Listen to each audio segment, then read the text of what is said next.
అందులో భాగంగానే అరెస్ట్ కూడా జరిగిందని చెప్పి కూడా ఆ మీటింగ్లో నిర్మాతలకి హీరోలకి అందులో ఉన్న సెలబ్రిటీలందరికీ చెప్పుకొచ్చిన పరిస్థితి.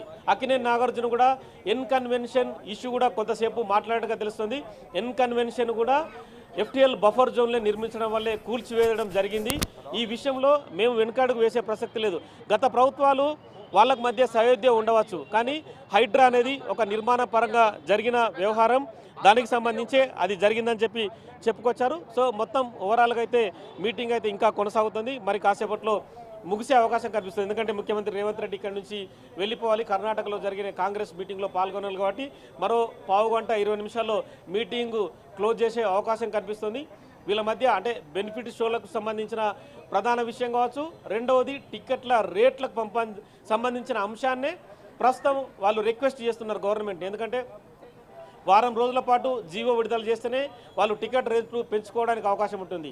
టికెట్ రేట్లు పెంచుకోవడం వల్ల వాళ్ళు ఏం చేయగలుగుతారు ప్రభుత్వాలకి ప్రజలకు అనే ఆన్సర్ని సినిమా నిర్మాతలు ఒక హామీ ఇస్తే కనుక ఆ హామీని అనుసరించి ప్రభుత్వం మళ్ళీ విధి విధానాలను రూపొందించే అవకాశం కనిపిస్తుంది. అంటే ఇప్పటికిప్పుడే టికెట్ల రేట్లు పెంచుకోమని చెప్పడం కావచ్చు, బెనిఫిట్ షోలు నిర్వహించుకోమని చెప్పడానికి అవకాశం అయితే ప్రస్తుతం లేదు. అంటే వాళ్ళు చెప్పే మాటలు విన్న తర్వాత తాము కూడా మంత్రివర్గంలో చర్చించడం కావచ్చు, తదుపరి సినిమా పెద్దలను కొంతమందిని పిలిచి మళ్ళీ మాట్లాడి తదుపరి నిర్ణయం తీసుకుంటామని చెప్పి కూడా వాళ్ళకు చెప్పే అవకాశం కనిపిస్తుంది.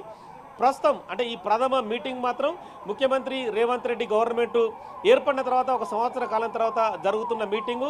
ఇక గద్దర్ అవార్డు కూడా ప్రధానంగా ప్రస్తావనకు వచ్చింది. గద్దర్ అవార్డు ప్రకటించిన తర్వాత సినిమా పెద్దలు గద్దరు అవార్డుని ఎవరు మనసు మీద తీసుకోలేదు. గద్దరు ఎవరు అన్న క్వశ్చన్ కూడా చాలామంది చేశారని చెప్పి కూడా ముఖ్యమంత్రి రేవంత్ రెడ్డి వాళ్ళందరినీ ప్రశ్నించారు. గద్దరు సామాజికవాది, తెలంగాణ ఉద్యమానికి ఊపిరిలూదాడు. ఏనాడో దశాబ్దాల క్రితం బండెనక బండి గట్టి అని చెప్పి తెలంగాణ ఉద్యమానికి ఊపిరిలూది పాటలు పాడిన ప్రజా గాయకుడు కూడా తన కాలికి గజ్జలు కట్టి ఊరూరా తిరిగి తెలంగాణ కోసం చాలా విషయాల్ని చాలా ప్రజలను ఉత్తేజపరచడంలో ముందున్నాడు. కానీ అదే గద్దర్ని ఏ సినిమా నిర్మాత కూడా తమ మనసులోకి తీసుకోకుండా గద్దరు అవార్డుని ప్రకటిస్తామని చెప్పి కూడా బహిరంగ అయితే నగేష్ మనం చూస్తున్నాం బిగ్ టీవీ స్క్రీన్ మీద ఎక్స్క్లూజివ్గా కూడా ప్రతి ఒక్కరు కూడా అటు నాగార్జున కానివ్వండి, వెంకటేష్ కానివ్వండి, ప్రతి ఒక్కరు కూడా అటు సినీ నిర్మాతలు, దర్శకులు కూడా సీఎం రేవంత్ రెడ్డిని అయితే కలిసి బుకే ఇచ్చి కూడా చాలా సంతోషంగా వారైతే కలిసి మీటింగ్ అయితే కొనసాగిస్తున్నారు. ఎందుకంటే ఇప్పటికే అయితే ఈ మీటింగ్లో ఎవరు ప్రతిపాదనలు అయితే వాళ్ళు చెప్పారు, అటు రాఘవేంద్రరావు కూడా, ఎందుకంటే అందరూ సీఎంలు కూడా మమ్మల్ని బాగానే చూసుకున్నారు. సో ఇప్పుడు కూడా వాళ్ళకి ప్రభుత్వం తరపు నుంచి ఏం కావాలనేది కూడా ఈ మీటింగ్లో సినీ ఇండస్ట్రీ తరపు నుంచి అయితే ఎవరికి వారు చెప్పారు. అండ్ దానికి సంబంధించిన విజువల్స్ కూడా మనం చూస్తున్నాము. అయితే బెనిఫిట్ షోలకి అయితే పర్మిషన్ లేదని మరోసారి కూడా సీఎం రేవంత్ రెడ్డి అయితే ఏకతటిగా చెప్పారు. మరి దాని ద్వారా వచ్చిన డబ్బులను ఎటు అనాథాశ్రమాలకు కానీ ఎవరైనా ఆదుకునేందుకు కానీ ఇవ్వాలనేది ఒక మంచి నిర్ణయాన్ని అయితే కూడా వాళ్ళు ముందైతే వచ్చారు. మరి దీని మీద ఈ మీటింగ్ అనంతరం కూడా FDC చైర్మన్తో కలిసి వీళ్ళందరూ ఒక క్లారిటీ తెచ్చుకుని మీటింగ్ పెట్టి డబ్బు దేనికి ఖర్చు పెట్టాలి, ఎవరికి సాయం చేయాలి అనే దానిపై ఒక నిర్ణయం తీసుకుని మళ్ళీ ఏమన్నా సీఎంని కలిసే అవకాశం ఉంటుందంటారా?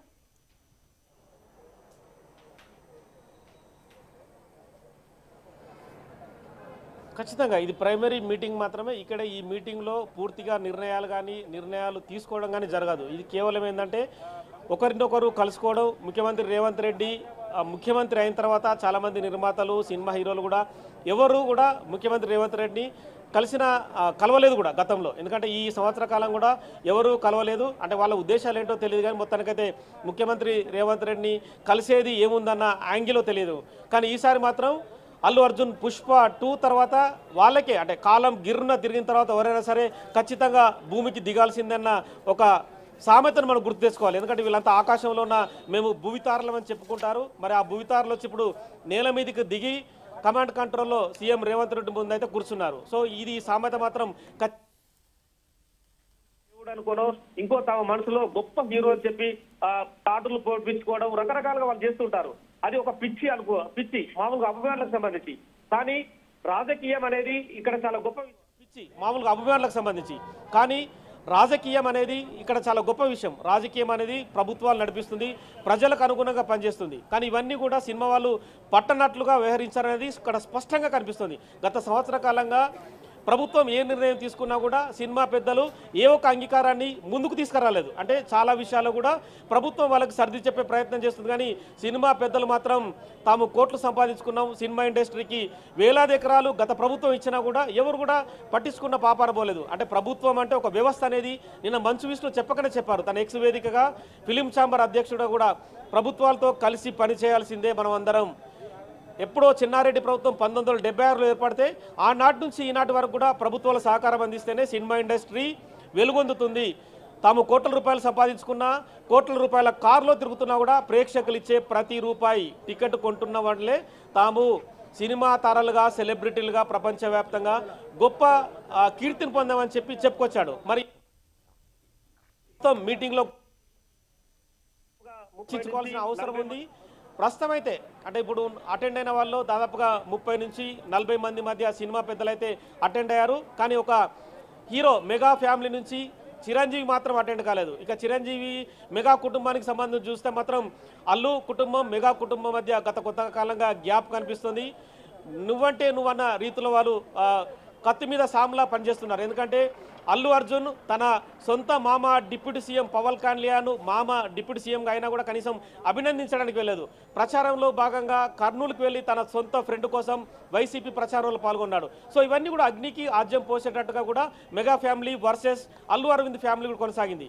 సో మొన్న అల్లు అర్జున్ రిలీజ్ అయిన తర్వాత సొంతగా కారు నడుపుకుంటూ తన భార్య స్నేహారెడ్డితో కలిసి చిరంజీవి ఇంటికి వెళ్ళి కలిసి వచ్చాడు. తదుపరి చిరంజీవి కూడా వీళ్ళని కలిశాడు.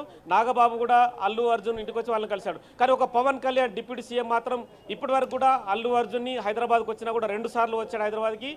అల్లు అర్జున్ని పలకరించలేదు, వాళ్ళ ఇంటికి వెళ్ళి పరామర్శించలేదు కూడా. అంటే ఇంకా గ్యాప్ వాళ్ళ మధ్య కొనసాగుతుందనేది ఇక్కడ స్పష్టంగా అర్థమవుతుంది. నాగబాబు కూడా అనేక సార్లు అల్లు అరవింద్ ఫ్యామిలీ పైన అనేక ట్వీట్లు చేశారు. అంటే ఇష్టం వచ్చిన రీతిలో జరుగుతుంది వ్యవహారం అనేది కూడా మనకు స్పష్టంగా కనిపిస్తుంది. సో మరి ఈ ఎంటైర్ వ్యవహారంలో మరి అల్లు అరవింద్ కొడుకు సంబంధించిన అల్లు అర్జున్కు సంబంధించిన మీటింగ్ అని చెప్పి మెగా స్టార్ చిరంజీవి అనుకున్నాడా ఏంటనేది కూడా తెలియాలి. మరి మెగాస్టార్ చిరంజీవి మరి ఎక్స్ వేదికగా లేదంటే సోషల్ మీడియా వేదికగా ఏం ఆన్సర్ చెప్తాడు ఈ మీటింగ్లో అనేది, ఈ మీటింగ్ ఎందుకు రాలేదని కూడా ఆయన నుంచి ఆన్సర్ రావాల్సింది. ఎందుకంటే సినిమా పరిశ్రమలో పెద్దన్నగా గతంలో దాసరి నారాయణరావు వ్యవహరించేవారు. దాసరి నారాయణరావు ప్రస్తుతం లేరు. ఎందుకంటే ఈ మధ్యకాలంలో మంచు కుటుంబం కూడా రోడ్డున పడ్డది. మోహన్ బాబు, విష్ణు, మనోజ్ వాళ్ళు కూడా తమ ఇంటి కోసం, ఆస్తుల కోసం తన్నుకున్న పరిస్థితి. పోలీస్ స్టేషన్లో ఇప్పటికీ కోర్టు కేసులు కొనసాగుతున్నాయి. మోహన్ బాబు అయితే ప్రస్తుతం హైకోర్టు బెయిల్ రద్దవడంతో ఇప్పటికీ అజ్ఞాతంలో ఉండి పరారులోనే ఉన్నాడు. ఒకప్పుడు మోహన్ బాబు అంటేనే సినిమా పరిశ్రమకు హడల్. మోహన్ బాబు ఏం చెప్పినా కూడా అంటే తను ఏదైనా ఆజ్ఞాపించినా కూడా సినిమా పరిశ్రమ పాటించాలని చెప్పి కూడా చెప్పుకొచ్చేవారు. అంటే మోహన్ బాబుకి ఒకనాడు దాసరి నారాయణరావు కూడా అండగా ఉండారు. ఈరోజు దాసరి నారాయణరావు లేరు. అంటే సినిమా పరిశ్రమ ఒక పెద్దన్న కానీ వాళ్ళను సమస్యలు వస్తే పరిష్కరించే ఎవరు లేరని చెప్పుకోవచ్చు.